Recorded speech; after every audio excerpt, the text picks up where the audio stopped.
Hello everyone, आज का video आप सभी बच्चों के लिए बहुत इंपॉर्टेंट होगा। अगर आपने जेईई एडवांस 2026 का एग्जाम दिया है, आप सभी को पता है कि पेपर आपके रिलीज हो ही चुके हैं और बहुत सारे कोचिंग इंस्टीट्यूट के द्वारा आपके जो आंसर की है वो भी आपको बता दिया गया है। तो अब आपको यह पता चल चुका होगा कि आपके कितने मार्क्स बन रहे हैं, और जितने भी मार्क्स बन रहा है उस मार्क्स पर बच्चों का कंफ्यूजन तो ये होता ही होता है कि मिनिमम कितने मार्क्स चाहिए आईआईटी में एक सीट के लिए, सेफ स्कोर क्या है, और सबसे इंपॉर्टेंट मार्क्स वर्सेस रैंक। उसके अलावा बहुत सारे कंफ्यूजन आप सभी बच्चों के मन में अभी होगा। सो आज का ये वीडियो बहुत इंपॉर्टेंट होने वाला है।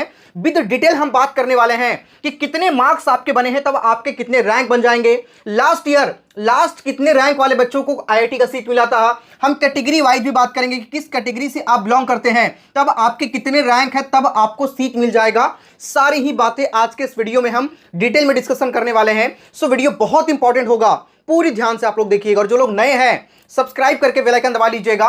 ये चैनल अभी से लेकर के जब तक आपको सही कॉलेज नहीं मिल जाती, इवन आप सभी के काउंसलिंग में भी हम लोग आपको कंप्लीट सपोर्ट करते हैं। सो अभी आप लोग सब्सक्राइब करके बेल आइकन दबा लीजिएगा, ठीक है। आपके कितने मार्क्स पर कितने रैंक बन सकते हैं ये जानने से पहले ये समझना होगा कि लास्ट ईयर का जो पेपर था और इस साल के पेपर में डिफरेंस क्या है। देखो, पेपर का जो लेवल अगर हम बात करें तो लास्ट ईयर का पेपर थोड़ा सा टफर साइड में था, लेकिन एज कंपैरिजन टू 2025 बात करें तो इस साल का पेपर थोड़ा सा स्लाइटली इससे इजी आया है। मैं इजी पेपर की बात नहीं कर रहा हूं, लेकिन लास्ट ईयर से कंपेयर करेंगे तो पेपर थोड़ा सा नॉर्मल देखने को मिला है। एक और चेंजेस जो खास तौर पे देखने को मिला, जो बड़ा चेंज है, मल्टीपल करेक्ट ऑप्शंस वाले क्वेश्चंस के अंदर पहले क्या था, +4 मतलब सही होगा तो 4 नंबर मिलेगा और अगर गलत होगा तो -2, लेकिन इस बार इसी के अंदर +4 और -1 का निगेटिव मार्किंग देखने को मिला है, जिसका इंपैक्ट आपके रैंक पर भी पड़ेगा। लास्ट ईयर का ऑफिशियल डेटा समझे मार्क्स वर्सेस रैंक का, तो रैंक 1 जो बना था 332 मार्क्स पे बना था, ठीक है। वहीं आप डिफरेंस देखिएगा, एक रैंक 332 पे बना था और वहीं 1000 रैंक कितना बना था, 208 मार्क्स पे, और वहीं 101 रैंक कितना पे बना था, 278 मार्क्स पे। इसी दो के बीच अगर आप डिफरेंस देखेंगे, रैंक 1 और रैंक 101 के बीच में डिफरेंस 32 + 22 टोटल 54 मार्क्स का डिफरेंस यहां पे देखने को मिल रहा है सिर्फ 100 रैंक के अंदर में, ठीक है। वहीं 1000 रैंक अगर आप देखेंगे 208 मार्क्स पे बना था, 2000 रैंक 181 मार्क्स पे बना था, 2500 रैंक की बात करें तो 172 पे बना था। इस तरीके से लास्ट ईयर का मार्क्स वर्सेस रैंक रहा था। लेकिन क्या इस साल भी इतना ही नंबर पे इतना रैंक बनेगा? क्योंकि इस साल के पेपर और लास्ट ईयर के पेपर में आपको काफी ज्यादा डिफरेंस देखने को मिल रहा होगा।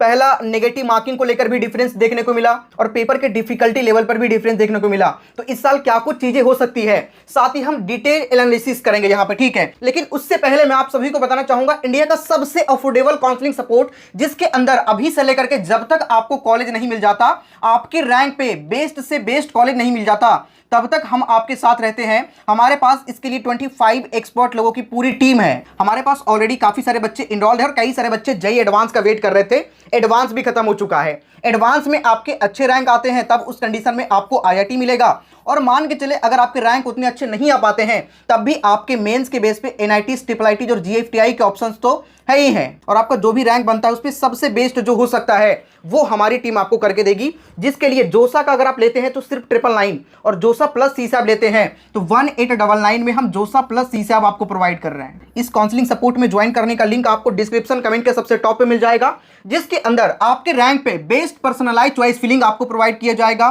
Best college according to your rank, unlimited call support, आप कभी भी हमारे मेंटर से कनेक्ट कर सकते हैं, कभी भी बात कर सकते हैं, अनलिमिटेड कॉल सपोर्ट यहां पे आपको मिलेगा, और कंप्लीट सपोर्ट ड्यूरिंग जोसा काउंसलिंग। और इस बार जोसा जितने भी राउंड में कंडक्ट होता है, लास्ट ईयर 5 राउंड में हुआ था, उसके पहले जोसा 6 राउंड में कंडक्ट हो रहा था, लेकिन इस बार भी चांसेस है कि आपके जोसा 6 राउंड में कंडक्ट हो। तो जितने भी राउंड में कंडक्ट होगा, जब तक आपका एडमिशन कॉलेज में नहीं हो जाता तब तक हम लोग आपके साथ रहने वाले हैं। मतलब A to Z सपोर्ट इसके अंदर आपको मिलने वाला है। इवन यहां पे देख सकते हैं हेल्प आफ्टर कॉलेज अलॉटमेंट, और अगर आप जोसा प्लस सीसैप लेते हैं तो सीसैप जब तक सीसैप कंप्लीट नहीं हो जाता, मतलब अगस्त तक भी हम लोग आपके साथ रहेंगे जब तक सीसैप का कंप्लीट प्रोसीजर आपका हो नहीं जाता है। मतलब कह सकते हैं जब तक आपका एडमिशन नहीं होता तब तक हम आपके साथ रहेंगे। सो इनरोल करने का लिंक आपको डिस्क्रिप्शन कमेंट के सबसे टॉप पे है। जोसा ज्वाइन करना चाहते हैं तो जोसा सिर्फ 999 में और जोसा प्लस सीसैप 1899 ज्वाइन करने का लिंक आपको डिस्क्रिप्शन कमेंट के सबसे टॉप पे है, जल्दी से जाकर के ज्वाइन कर लीजिए। तो अब हम लोग वीडियो में आगे बढ़ते हैं, आगे समझने का प्रयास करते हैं। यहाँ पे डिफरेंस आप देख सकते हैं, एक रैंक से 100 रैंक के बीच में 54 मार्क्स का डिफरेंस है, जबकि 1000 रैंक और 2000 रैंक के बीच में आप देखेंगे तो लगभग यहां पे भी डिफरेंस आपको देखने को मिलेगा 27 मार्क्स का।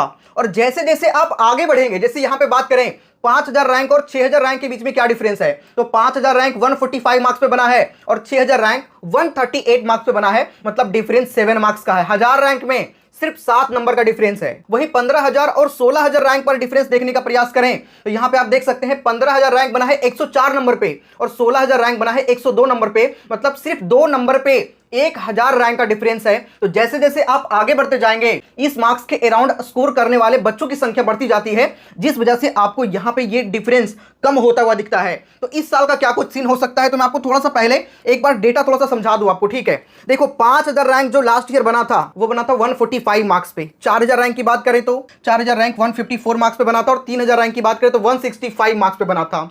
6000 रैंक की बात करें तो 6000 रैंक 138 नंबर 138 मार्क्स पे, 7000 रैंक 133, 8000 रैंक की बात करें तो 128 पे, 9000 रैंक 124 पे और वहीं 10000 रैंक 120 मार्क्स पे बना था। 12000 रैंक की बात करें तो 113 मार्क्स पे बना था और 13000 रैंक की बात करें तो 110 मार्क्स पे बना था। जबकि लास्ट रैंक जो बना था 74 मार्क्स पे 33,801 रैंक बना था। मतलब जो लास्ट नंबर लास्ट ईयर रहा था, जो जेई एडवांस क्वालिफाई करके उनको आईआईटी के लिए जो बच्चा एलिजिबल हो सकता था, आईआईटी काउंसलिंग के लिए एलिजिबल हो सकता था, उसका रैंक था 33,801 रैंक, ठीक है। बाकी आप बीच का नंबर यहां पे आप देख सकते हैं, जैसे अगर आपके 100 मार्क्स के अराउंड आ रहा है तो आप एक्सपेक्ट करके चल सकते हैं कि 16000 से लेकर के 17000 के आसपास रैंक आपका बन सकता है। क्योंकि इस साल का पेपर का डिफिकल्टी लेवल की बात करें लास्ट ईयर के अकॉर्डिंग थोड़ा सा नॉर्मल देखने को मिला है और जो बाकी नेगेटिव मार्किंग में जो चेंजेस हुआ है वो भी मैंने आपको बताया, जिस वजह से आपको लगभग इस रैंक की बात करेंगे तो लगभग 1000 रैंक के आसपास डिफरेंस आपको देखने को मिलेगा। जैसे 99 मार्क्स पे लास्ट ईयर 17501 रैंक बना था, ठीक है। इस बार आप मान कर चल सकते हैं कि 16000 रैंक के आसपास जो है 16 से 16500 रैंक के आसपास आपके 99 से 100 मार्क्स के आसपास बन पाएगा। लेकिन इसके अलावा और ज्यादा डिफरेंस देखने को आपको नहीं मिलेगा, ठीक है। तो ये तो मैंने सीआरएल की बात किया। वहीं अगर आप कैटेगरी रैंक में आएंगे तो जनरल ईडब्ल्यूएस का आप देख सकते हैं, ये वीडियो रोक करके आप लोग देख लीजिएगा। हालांकि अगर आपको सीआरएल का पता चल जाता है तो इन सब चीजों का आइडिया थोड़ा सा लग जाता है, हालांकि आप वीडियो रोक करके देख लीजिएगा। अगर आपके 309 नंबर के आसपास आया था तो ईडब्ल्यूएस कैटेगरी में रैंक 1 रहा था लास्ट ईयर, ठीक है। वहीं 101 रैंक बात करें ईडब्ल्यूएस कैटेगरी की मैं बात कर रहा हूं 199 मार्क्स पे बना था।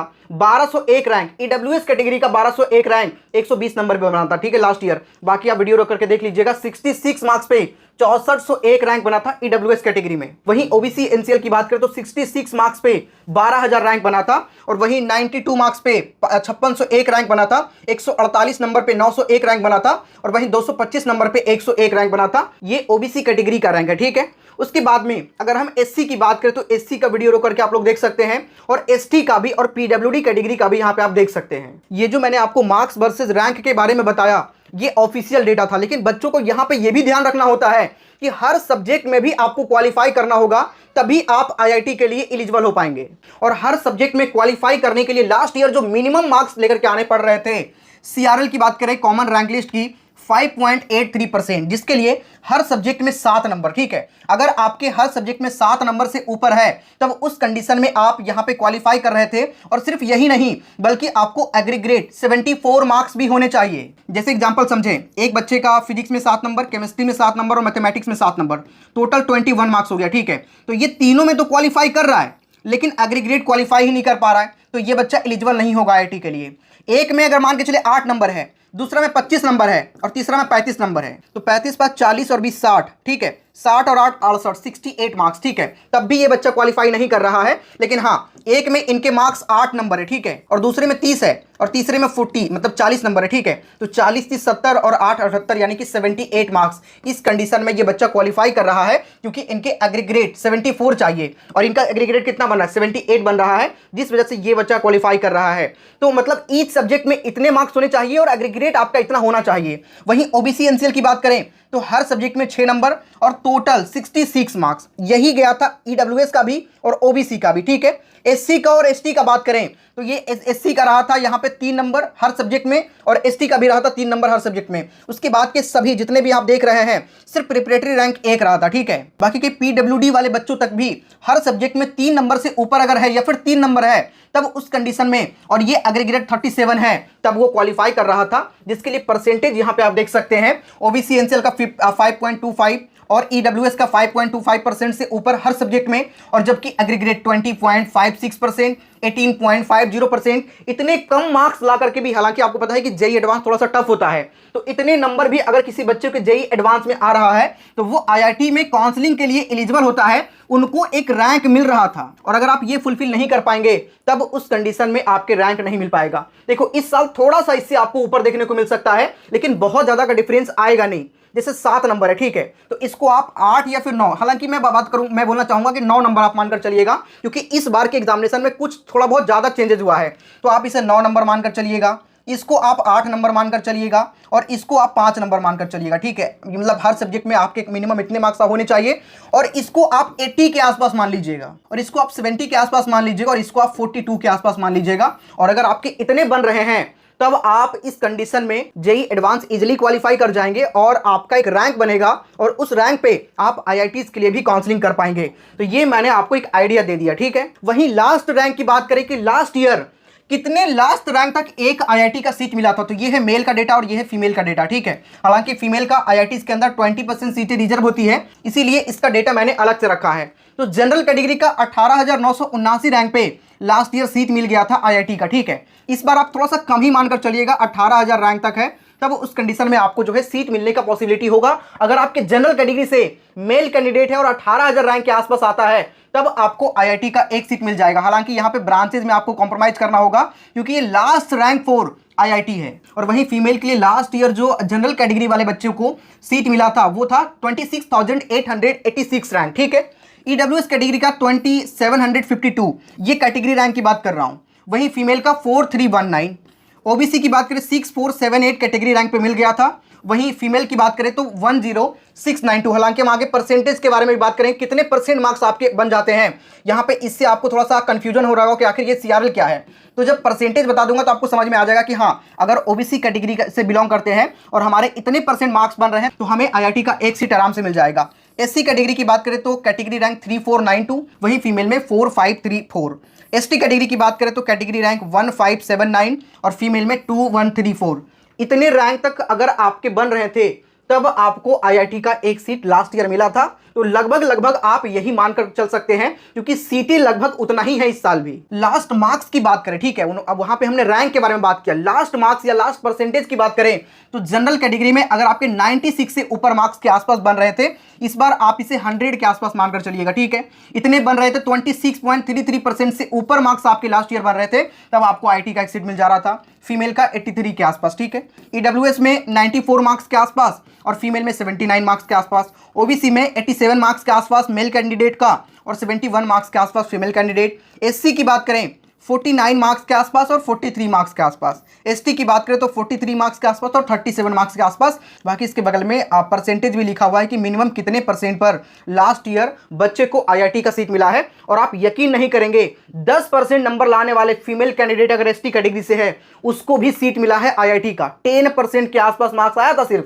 12% एससी कैटेगरी का कैंडिडेट फीमेल से है, सिर्फ 12% नंबर लाने पे उसको आईआईटी का एक सीट मिल गया था। वहीं सिर्फ इतना ही नहीं, ईडब्ल्यूएस कैटेगरी का कोई फीमेल कैंडिडेट है, सिर्फ 22% मार्क्स लाने पे मिल गया था। वहीं जनरल कैटेगरी का कोई फीमेल कैंडिडेट है, 23% मार्क्स लाने पर भी आईआईटी का एक सीट मिल गया था। इसी से आप अंदाजा लगा सकते हैं कि जेई एडवांस का पेपर कितना टफ होता है, ठीक है।